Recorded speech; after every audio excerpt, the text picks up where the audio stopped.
sure you all might have seen a camel closely. Have you noticed that it has a hump on its back? And well, also known as the ship of the desert? Why is it called so? Camels can go without food for days while traveling across long distances, and it's the hump on its back that helps it to retain the food and water. But the camel supposedly did not have the hump always. At least the story that we are going to read today says so. So, how did it get its hump? Let's find out. The story that I am talking about is titled How the Camel Got Its Hump, written by none other than Rudyard Kipling. Yes, he is the man who gave us the character that we all love, Mowgli. Rudyard Kipling was born in 1865 in Mumbai.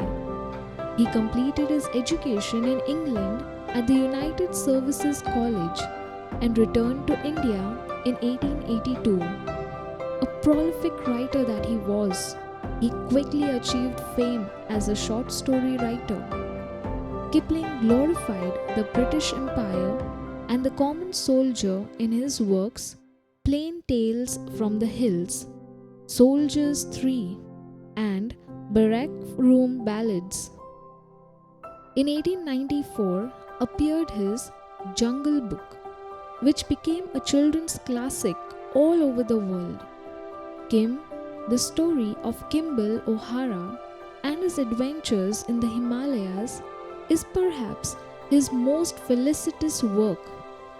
Kipling was honored with many honorary degrees and other awards. In 1907, he became the first Englishman to have received the Nobel Prize for Literature.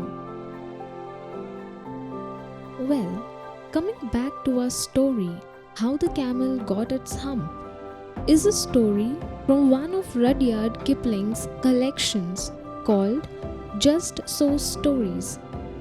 The story is set in Arabia at a time when animals just started working for men and camels didn't have hump. So, how did they get humps?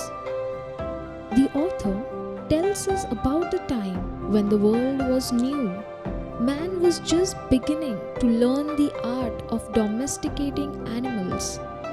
The dog and the horse agreed to help the man with his work. There was a camel who lived in the middle of a desert. He didn't want to work. He only ate sticks, thorns, and prickles, for they are the only things available in a desert. The camel was so lazy that whenever anybody spoke to him, all he would say was hump. The other animals tried their best to make the camel do some work. The horse, the dog, and the ox visited the camel and asked him to join them, but all he replied was hump. The other animals went and told the man. At the end of the day, the man called the horse, the dog, and the ox together. He told them that they had to work twice as much to make up for the camel's idleness. Obviously, this made the three animals very angry. They held panchayat on the edge of the desert. The jinn, who was in charge of all deserts, appeared in a cloud of dust.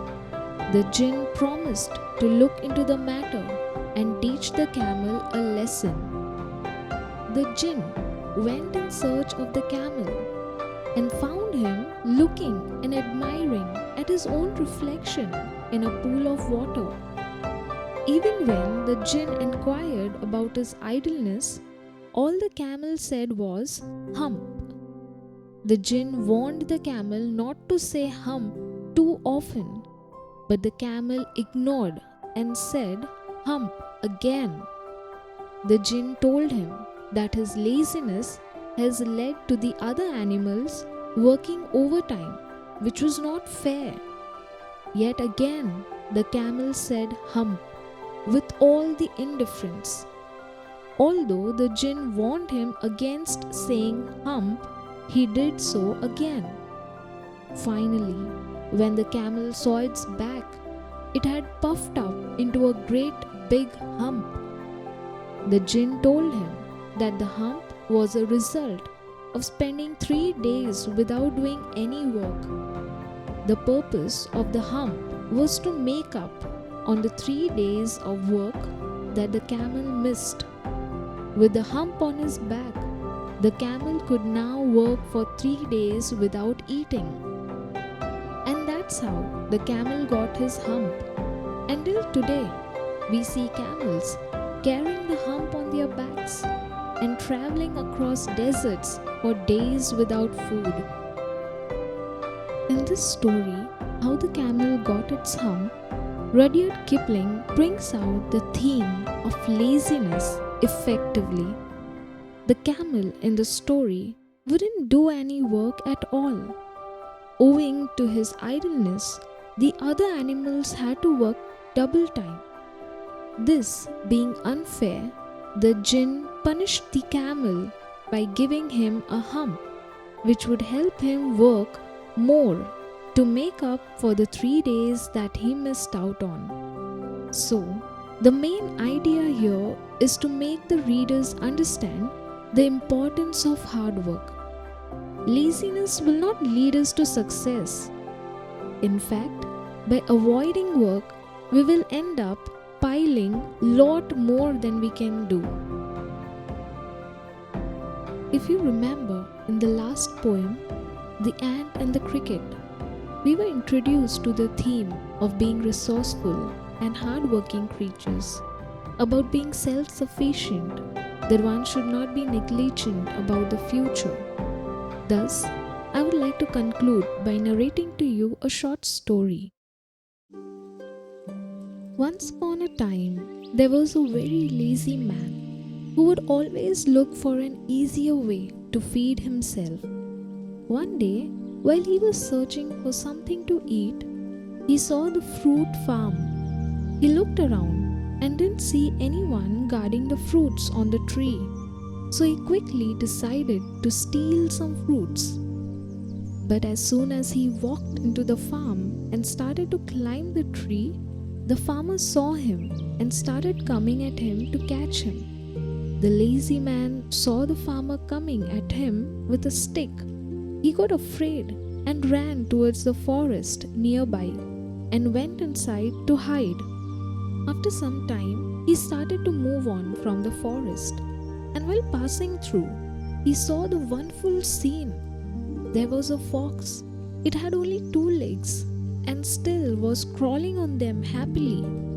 The lazy man thought, how can this fox stay alive in such condition? The fox can't run. How he must be able to feed himself or stay alive from the threat of other animals? Suddenly, he saw the lion coming towards the fox with a piece of meat already in his mouth. All the animals ran away, and the lazy man climbed up on the tree to save himself. But the fox stayed there. He didn't have the ability to run on 2 legs. But what happened next surprised the lazy man.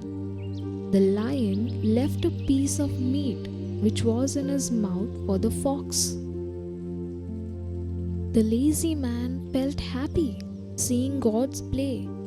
He thought that God, who is the creator of all, always has a plan set to take care of what he created. He felt that God must have something planned for him too. So he left that place and sat somewhere away, alone, waiting for someone to feed him too. As time started to pass, he kept looking at the road, waiting for his food. He waited there for 2 days without any food. Finally, he couldn't bear the hunger and started to leave. He met an old sage on the way. He told everything to the sage what had happened. The sage gave him some food and water. After having it, The lazy man asked the sage, "O wise one, God has shown his mercy on the crippled fox, but why God was so cruel to me?" The old sage with a smile said, "True that the Creator has a plan for everyone. You are obviously a part of God's plan. But son, you took the sign in a wrong way. He didn't want you to be like the fox. He wanted you to be like the lion." So the moral here that we get is that we often misunderstand the signs. God has given everyone a strength and ability to do their part. Well, we are all a part of God's plan, and I'm sure we are all meant to be the lion, but most of us prefer being the lazy man. We sometimes behave like the camel in the story, waiting for others to do our work. At home, we often expect our parents to do all our work, thinking that it is their responsibility to take care of all our needs. Always learn to see the things in a positive way and see yourself in a strong position to help the ones who need. Don't go for the easy choice, make the right choice.